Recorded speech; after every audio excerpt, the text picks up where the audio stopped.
அன்னையுடைய பாதுகாப்பில் வாழ்ந்து நாம் அன்னைக்கு 4ஆம் நாள் விழாவை சிறப்பித்துக் கொண்டிருக்கின்றோம். இந்த காலை வழியில் வலது கூட வந்திருக்கின்ற உங்கள் அனைவரையும் அன்போடும் மகிழ்வோடும் வரவேற்றுக் கொள்கிறேன்.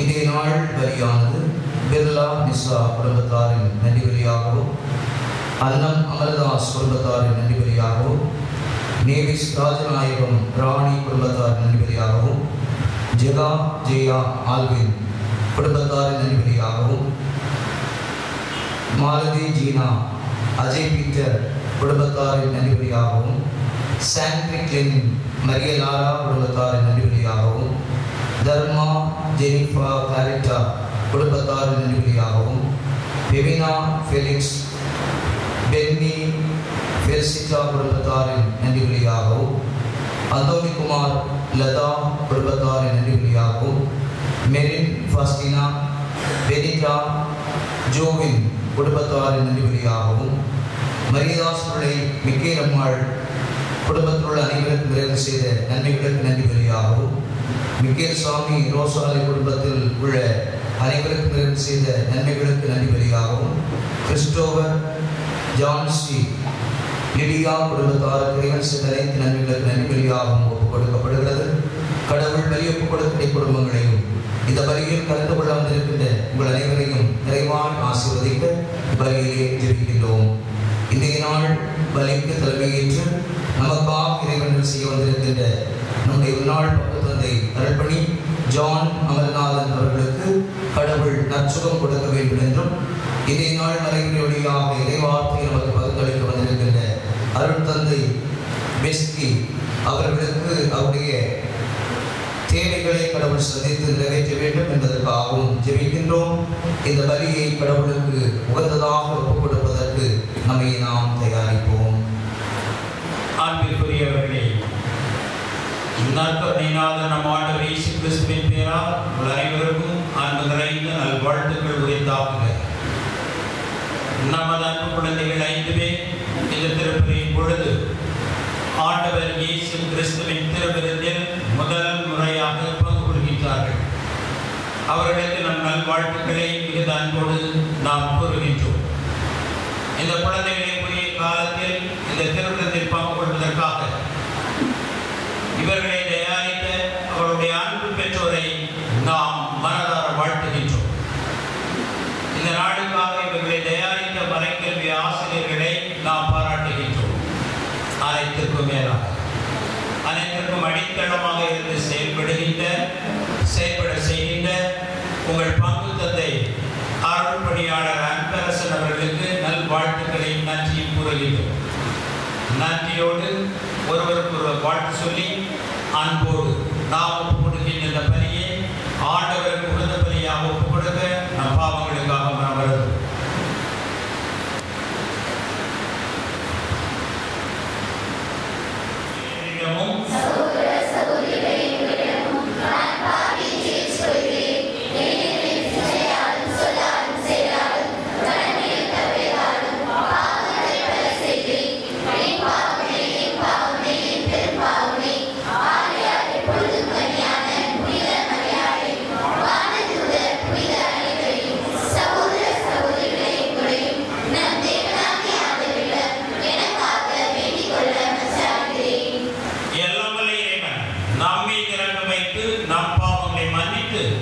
நம்மை நிலை வாழ்வுக்கு அழைத்துச் செல்வாராக. Amen.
அவர்கள் நிலையான பெயரை உரிமையாக்கிக் கொள்வார்கள்.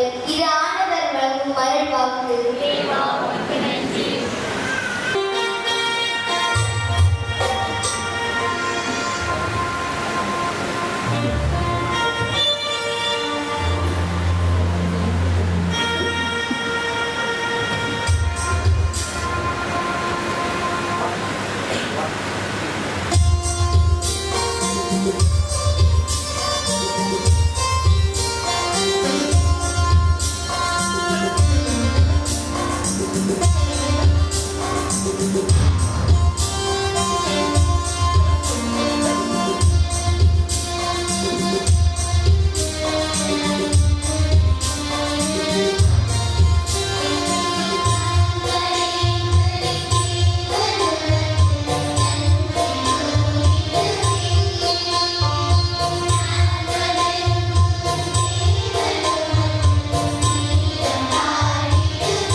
இருப்பாராக.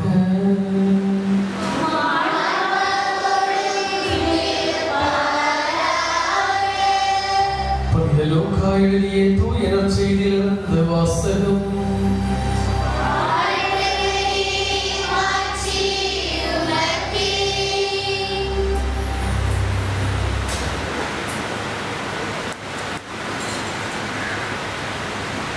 லூக்கா எழுதிய செய்தி நூற்பிரிவு 2 இறைவாக்கியங்கள் 41 முதல் 47 வரை. ஆண்டுதோறும் இயேசுவின் பெற்றோர் பாஸ்கா விழாவை கொண்டாட எருசலேமுக்கு போவார்கள். இயேசுவுக்கு 12 வயது ஆனபோது வழக்கப்படி விழாவை கொண்டாட எருசலேம் சென்றனர். விழா நாட்கள் முடிந்து அவர்கள் திரும்பிய போது சிறுவன் இயேசு எருசலேமில் தங்கிவிட்டார். இது அவருடைய பெற்றோருக்கு தெரியாது. பயணிகள் கூட்டத்தில் அவர் இருப்பார் என்று எண்ணினர். ஒரு நாள் பயணம் முடிந்த பின்பு உறவினரிடையும் அறிமுகமானவரிடையும் அவரை தேடினர். அவரை காணாததால் அவரை தேடிக்கொண்டு எருசலேமுக்கு திரும்பி சென்றார்கள். 3 நாட்களுக்கு பின் அவரை கோவிலில் கண்டார்கள். அங்கே அவர் போதகர்கள் நடுவில் அமர்ந்து அவர்கள் சொல்வதை கேட்டுக்கொண்டு அவர்களிடம் கேள்விகளை எழுப்பிக் கொண்டு இருந்தார். அவற்றை கேட்ட அனைவரும் அவருடைய புரிந்து கொள்ளும் திறனையும் அவர் அளித்த பதில்களையும் கண்டு மலைத்து போயினர். ஆண்டவரின் அருள்வாக்கு.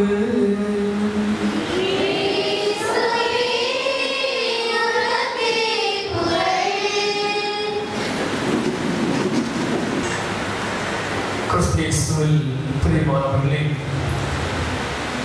கார்மெல் அன்னையுடைய பாதுகாவலில் இத்தனை நாளும் ஆண்டவருடைய கரத்தினால் வழிநடத்தி வந்த நீங்கள் யாவரும் இறைவனுக்கு நன்றி செலுத்துகிற விதமாக விழா கொண்டாடக்கூடிய இச்சூழலில் உங்கள் யாவருக்கும் விழா வாழ்த்துக்களை தெரிவித்துக் கொள்கின்றேன். இந்த நாளில் நம்முடைய இந்த 5 பிள்ளைகள் ஆண்டவருடைய உடலை இரத்தத்தை நற்கருணை என்கின்ற அருள் அடையாளம் வழியாக பெற்றுக்கொள்வதற்காக வந்திருக்கிறார்கள். அவர்களையும் அருள் சார்பாக வாழ்த்துகின்றேன். இந்த 5 குழந்தைகளை பார்க்கிற பொழுது எனக்கு என்னுள்ளே ஒரு பொறாமை. ஏறக்குறைய 35 ஆண்டுகளுக்கு முன்னதாக இவ்வாறு ஆண்டவருடைய திருவுடல் திருரத்தம் என்கின்ற அருள் சாதனத்தை பெறுவதற்காக நாங்கள் வந்த பொழுது இந்த அளவு பகட்டான ஆடை அணியவில்லை. ஒரு சாதாரணமான வெண்ணிற ஆடை அணிந்து வந்தோம். நீங்கள் எல்லாரும் இப்பொழுது இருப்பது போன்று எங்களுக்கு என்று செயல் வைக்கப்படவில்லை. தரையில் அமர்ந்திருந்தோம். எனவே உங்களை பார்க்கிற பொழுது ஒரு பொறாமை எழுகிறது. அத்தோடு அந்த நாளில் எனக்குள்ளே ஒரு கேள்வி, நாம் பெறக்கூடிய இந்த நற்கருணை ஆண்டவருடைய உடல் என்கிறார்கள், ஆண்டவருடைய இரத்தம் என்கிறார்கள். இதை முதல் முறையாக உட்கொள்ளப் போகின்றேன். இந்த நற்கருணை எந்த சுவையில் இருக்கும்? அதுதான் என்னுள்ள எழுந்த அந்த நாளில் உள்ள கேள்வி. அதே கேள்வியை தான் இப்பொழுது உங்களிடம் கேட்கின்றேன். 5 பேர் பரிசுத்தமாக பார்ப்போம். இந்த நற்கருணை எந்த சுவையை பெற்றிருக்கும்? எப்படி லட்டு போல இனிக்குமா? மாங்காய் மாதிரி இனிக்குமா? புளி மாதிரி புளிக்குமா? எப்படி இருக்கும்? எப்படி இருக்கும்? இனிக்குமா கசக்குமா? வேப்பக்காய் ஒரு கசக்குமா? நீங்க 2 பேரும் சொல்றீங்க, இனிக்குமா கசக்குமா? அது போர்ப்பா இருக்குமா? எப்படி இருக்கும்? பின்னால் திரும்பி ஒரு பெற்றோட கேள்வி கேட்டிருக்கிறேன்.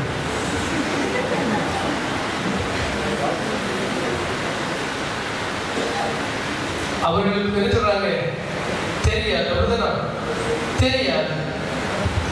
ஆண்டவருடைய உடல், ஆண்டவருடைய ரத்தம், இது நம்முடைய தரக்கூடிய உணவாக வழங்கப்படுகிறது. அப்படி என்றால் இந்த உணவு என்பது கசப்பா இருந்து சாப்பிடுவோமா? சாப்பிட மாட்டோம்ல. சாம்பார் உப்பு கூடி வந்து சாப்பிடுவோமா? சாப்பிட மாட்டோம். சாதாரணமான உணவில் சற்று உப்பு அதிகமாக இருந்தால், காரம் அதிகமாக இருந்தால், புளி அதிகமாக இருந்தால், ஐயோ இது வேண்டாம் என்கின்ற மனப்பக்குவம் நம்மிடம் இருக்கிற பொழுது நாம் எவ்வாறு உணவினை, கசப்பான உணவினை உண்ண முடியும்? ஆனால் இயேசு தரக்கூடிய இந்த உணவு என்பது வாழ்வு தருவதற்கான உணவு என்று சொல்கிறார் என்றால் அந்த உணவு எப்படி இருக்கணும்? எப்படி இருக்கணும்? இனிப்பா இருக்கணும். இனிப்பா இருக்கணும். இரண்டாவது கேள்வி வரப்போகுது. இனிப்பாக இருக்கக்கூடிய இந்த உணவை ஏன் எல்லோரும் பெற்றுக்கொள்வதில்லை? எல்லாரும் நிறைய பெற்றோர் வந்திருக்கிறீங்க, பேரில் வந்திருக்கிறீங்க, எல்லோரும் நற்கருணை திருவிருந்து கலந்து கொள்வதில்லை. அப்படி என்றால் இந்த நற்கருணை உணவு என்பது இனிக்கவில்லை, அப்படித்தானே? இனிக்கவில்லை, அப்படித்தானே? அதில் சுகர் பேசிட்டு தெரியல. உணவு என்பது இனிமையாக இருந்தால் மட்டும்தான் ஒருவர் அதை சுவைப்பதற்கான ஆர்வம் ஏற்படுகிறது. அப்படி என்றால் இந்த உணவை உட்கொள்வதற்கு விருப்பம் இல்லை என்றால் எனக்கு அந்த உணவு கசப்பான உணவாக இருக்கிறது. அதைத்தான் தூய பவுலடியார் அழகாக சொல்வார். அவன் இயேசுவை பெற்றுக்கொள்ள வேண்டும் என்றால் நாம் ஆயத்தமாக வேண்டும், நம்மை தயார் செய்து கொள்ள வேண்டும். நான் எவ்வாறு என்னை இந்த இயேசுவை பெற்றுக் கொள்வதற்கு, இயேசுவை சந்திப்பதற்கு, இயேசுவோடு உறவாடுவதற்கு, என்னுடைய வாழ்வை மாற்றிக் கொள்வதற்கு, நான் ஒரு உண்மையான நற்கருணை சமூகமாக மாறுவதற்கு என்னை தயார்படுத்திக் கொள்வதற்கு என்ன செய்ய வேண்டும்? இயேசு இந்த வழியாக செல்லுகிறார். அந்த நேரத்தில் சக்கையு அவருக்கு அறியப்படுகிறது. இந்த வழியாக இயேசு வரப்போகின்றார். சக்கையா எந்த மனிதர்? ஒரு குள்ளமான மனிதர். சக்கையு ஒரு குள்ளமான மனிதர். பெரும் கூட்டமாக இருக்கிறது. அந்த கூட்டத்தின் பின்னால் இருந்து கொண்டு இயேசுவை அவரால் சந்திக்க முடியாது. எனவே இந்த இயேசுவால் பலருக்கு வாழ்வு கிடைக்கப்படுகிறது. அப்படிப்பட்ட ஒரு இயேசுவை நான் சந்திக்க வேண்டும் என்று தன்னை தயார் செய்து கொள்ளுகின்றார், தன்னை ஆயத்தப்படுத்திக் கொள்ளுகின்றார். அதன் காரணமாகத்தான் என்ன செய்கிறார்? அவர் ஒரு எங்க போறார்? மரத்தில் ஏறிக்கொள்ளுகின்றார். இப்பொழுது இந்த இயேசுவை சந்திப்பதற்கு இந்த சக்கையும் தன்னை தயாரித்துக் கொள்ளுகின்றார், ஆயத்தப்படுத்திக் கொள்ளுகின்றார். அது காரணமாக அவர் எங்க செல்லுகின்றார்? ஒரு மரத்தின் மீது ஏறி அமர்கின்றார். இயேசு அந்த வழியாக செல்லுகின்றார். இப்பொழுதுதான் வித்தியாசமான ஒரு அணுகுமுறை. இயேசுவை சந்திக்க வேண்டும் என்று மரத்தின் மீது இருந்த சக்கையும் பார்த்துக் கொண்டிருக்கிறார். ஆனால் அந்த வழியாக சென்ற இயேசு சக்கையை உற்று நோக்குகின்றார். இந்த சக்கையும் தன்னை தயார்படுத்தியதால், இந்த சக்கையும் தன்னை ஆயத்தப்படுத்தியதால் இயேசு அவரை உற்று நோக்குகின்றார். உற்று நோக்கிய இந்த இயேசுவை சந்திக்க வேண்டும் என்ற நோக்கத்தில் மரத்து மீது இருந்த அந்த சக்கையை பார்த்து இயேசு சொல்லுகின்றார், நான் இன்று உன்னுடைய வீட்டில் விருந்து உண்ண வேண்டும். இயேசுதான் எல்லோருக்கும் நற்கருணை என்கின்ற விருந்தை கொடுக்கக்கூடிய ஒரு சூழல், அது வாழ்வு என்கின்ற ஒரு விருந்தை இயேசு எல்லாருக்கும் கொடுத்துக் கொண்டிருக்கக்கூடிய அந்த சூழல். அப்படி இருக்கின்ற பொழுது இயேசு சக்கையை பார்த்து சொல்லுகின்றார், நான் உன்னுடைய வீட்டில் விருந்துண்ண வேண்டும். காரணம், இந்த சக்கையும் ஆயத்தமாக இருந்தார், இந்த சக்கையும் தன்னை தயார்படுத்தி இருந்தார். எனவே தான் அங்கு விருந்தாக நடைபெறுகிறது. அந்த வழியில் தான் தயார்படுத்திய, ஆயத்தப்படுத்திய இந்த சக்கையுடைய ஆயத்தம் என்பது உச்ச நிலையை அடைகிறது. அது வெளிப்பாடாகத்தான் அவர் சொல்லக்கூடிய வார்த்தை, என்னுடைய சொத்தில் பாதியை ஏழைகளுக்கு கொடுக்கின்றேன். நான் ஏராளமான செல்வம் வைத்திருக்கின்றேன். இதனால் வரை சம்பாதித்து வைத்திருக்கக்கூடிய செல்வத்தில் அனைத்திலும் பாதியை ஏழைகளுடைய வாழ்வுக்காக கொடுக்கின்றேன். இதுவரை யாரையாவது ஏமாற்றி சம்பாதித்திருந்தால் 4 மடங்காக திருப்பி கொடுத்துக் கொள்கின்றேன். ஒரு நற்கருணையை வாழ்வாக மாற்றிய ஒரு நிகழ்வாக சக்கையை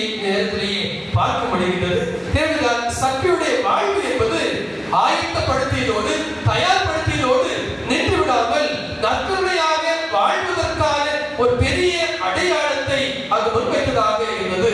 அதைத்தான் பவுலடியார் சொல்லுகின்றார். இந்த வாழ்வில் நான் பட்டங்கள் பெற்றிருக்கின்றேன், பதவிகள் பெற்றிருக்கின்றேன், சிறந்த கமாலியல் பள்ளியிலே நான் படித்திருக்கின்றேன்.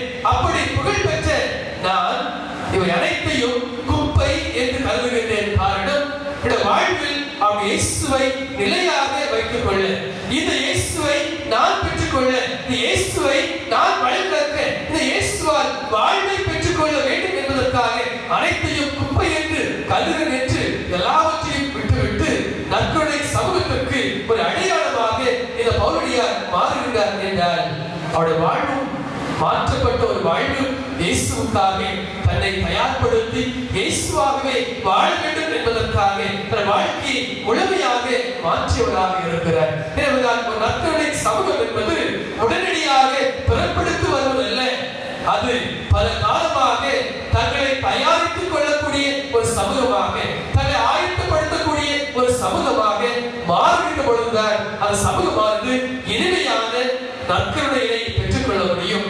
பாலைவனத்திலே நடந்து வந்த மக்கள் தண்ணீர் கிடைக்காமல் அவதிப்படுகிறார்கள்.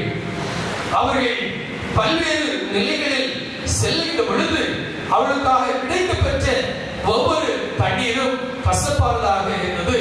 மாறாவில் இஸ்ராயேல் மக்கள் தங்கி இருந்து அதை தண்ணீர் அனைத்தும் கசப்பானதாக காணப்பட்டது. காரணம், அவருடைய வாழ்வு தயாரிக்கப்படவில்லை.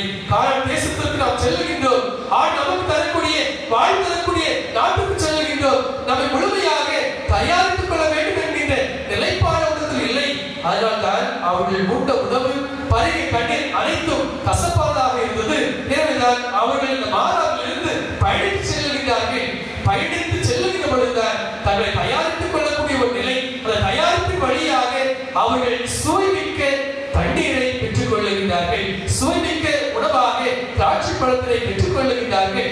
அவர்களுக்கான உணவினை ஆண்டவர் கொடுத்தார். அதைத்தான் நற்பணி வழியாக நாம் பெற்றுக் கொள்ள வேண்டும். அவர் இயேசுவை பெற்றுக் கொள்வதற்கு, அவர் இயேசுடைய ஒரு அன்பு நற்பணி சமூகமாக நாம் மாறிக்கொள்வதற்கு நாம் நம்மை தயாரிக்கக்கூடிய ஒரு சூழலை உருவாக்குகின்ற பொழுதுதான் அந்த தயாரிப்பு நம்மை இயேசுடைய நற்கருணையை இனிமையான இனிமையுள்ள சுவைமிக்க ஒரு உணவாக பெற்றுக்கொள்ள முடியும் என்பதற்காகத்தான் பவுலடியார் அழகான ஒரு வார்த்தை சொல்லுகின்றார். நாம் நம்முடைய பழைய இயல்பை களைந்து விட வேண்டும். பழைய இயல்பு என்பது ஒரு மனிதன் எவ்வாறு ஆண்டவர் இயேசுவுக்கு எதிரான செயல்களை செய்யக்கூடிய பல்வேறு காரியங்களாக, சினமாக இருக்கலாம், சீற்றமாக இருக்கலாம், தீமையாக இருக்கலாம், பழிப்புரையாக இருக்கலாம், வெட்கக்கேடான பேச்சாக இருக்கலாம், பொய்யாக இருக்கலாம். இப்படிப்பட்ட பல்வேறு பழைய இயல்புகளை நாம் களைந்துவிட்டு புதிய இயல்பாக இயேசுவை ஆடையாக அணிந்து கொள்ளக்கூடிய அந்த சூழல் தான் என்றால் இயேசுவை பிரதிபலிக்க முடியுமாக இருக்கிறது. என்றால் சுவைமிக்க இயேசுவை உணவாக உட்கொள்ள முடிகின்றது.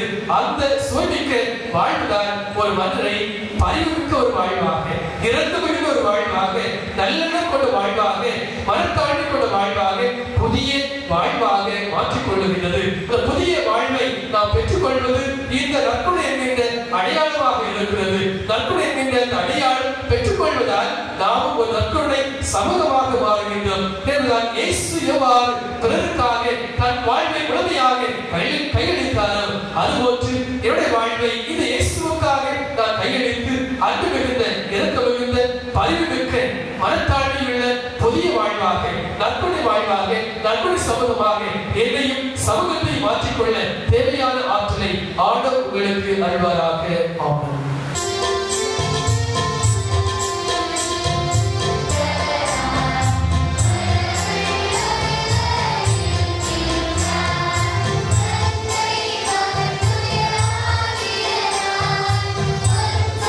சகோதரிகளே, அன்பார்ந்த குழந்தைகளே, நற்கருணையே நற்சமூகத்தின் விருந்தாகும் என்ற சிந்தனையை நாம் உள்வாங்கி செயல்பட கடவுள் தன் வார்த்தைகளால் நம்மோடு பேசியிருக்கின்றார். கடவுளுடைய வார்த்தைகளுக்கு குரலுக்கு நாம் செவிப்படுத்தியிருக்கின்றோம். அதற்காக நாம் நன்றி கூறுகின்றோம் இறைவனுக்கு.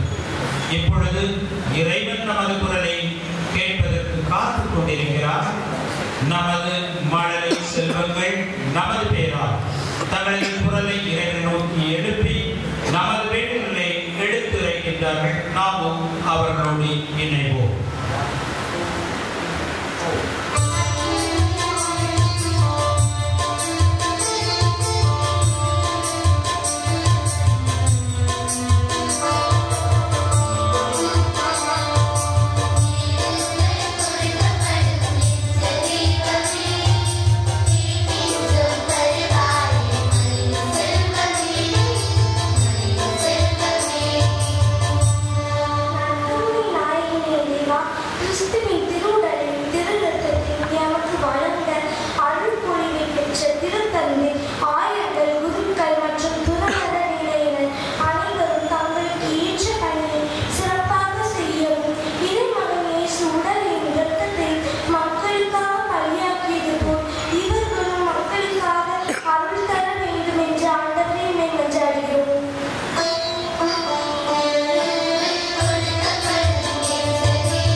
ஆண்டவர் இயேசு கிறிஸ்து அவருடைய வார்த்தைகளை நம்பிக்கை கொள்கின்ற நாம் இங்கு ஒன்றாக கூடி வந்திருக்கின்றோம். உம்மை வழிபடுகின்றோம். உமது குரலை கேட்டிருக்கின்றோம். எங்களது குரலை இந்த திருக்கூட்டத்தின் பேரால் எங்கள் அன்பு குழந்தைகள் உம்மை நோக்கி எழுப்பியிருக்கின்றார்கள். நீர் அவற்றிற்கு செவிசாய்த்திருக்கின்றீர். இந்த ஒவ்வொரு வேண்டுதலும் எங்களது ஆன்மீக வாழ்வுக்கும் அன்றாட வாழ்வுக்கும் தேவையானது என்பதையும் இதை உணர்ந்து செயல்படுகின்ற எங்கள் அயலா எங்கள் அடுத்திருக்கின்றவர்கள் எங்கள் சகோதர சகோதரிகள் அனைவரும் உம்மில் வாழ்வு பெற வேண்டும் என்றும் உம்மால் வாழ்வு பெற வேண்டும் என்றும் நாங்கள் வேண்டுகின்றோம். இங்கிருக்கின்ற ஒவ்வொருவரையும் நிறைவாக ஆசீர்வதித்தவர்கள் குறிப்பாக இன்று முதல் முறையாகவும் அன்பு திருமணங்கள் ஆண்டவர் இயேசு கிறிஸ்துவின் திருவுடலை உட்கொள்கின்ற எங்கள் அன்பு குழந்தைகளின் ஆசீர்வதியும் இவர்கள் ஞானத்திலும் அன்பிலும் நிறைந்து விளங்கி நாளுக்கு நாள் வளர்ந்து வர புரியும். இவர்களை இந்த நிலைக்கு இந்த உருவாக்கியிருக்கின்ற பெற்றோர்களின் ஆசீர்வதியும் அவர்களுக்கு ஞானத்தை கொடுத்து இவர்களை இந்த நிலைக்கு உருவாக்க அருள் புரிதமைக்காக உமக்கு நாங்கள் நன்றி கூறுகின்றோம். இந்த பெற்றோர்கள் தொடர்ந்து இந்த குழந்தைகளை கிறிஸ்தவ அன்பில் அறிவில் கிறிஸ்தவ வாழ்வில் ஊன்றி வளர அவர்கள் கடமையை உணர்ந்து செயல்பட நீர் அவர்களுக்கு அருளையும் ஆற்றலையும் வழங்கியவர்களும் அன்பிறைவா இங்கே இருக்கின்ற ஒவ்வொருவரும் நற்கருணையின் அருமையை நற்கருணையின் சிறப்பை நற்கருணையின் மேன்மையை உணர்ந்து வாழ அருள் புரியும். நற்கருணை மையமாக கொண்டு நாங்கள் சமூகமாக உருவாகிடவும் வளர்ந்திடவும் வாழ்ந்திடவும் அருள் தாரும். எங்கள் ஆண்டவராகிய கிறிஸ்து வழியாக உம்மை நன்றாடுகின்றோம்.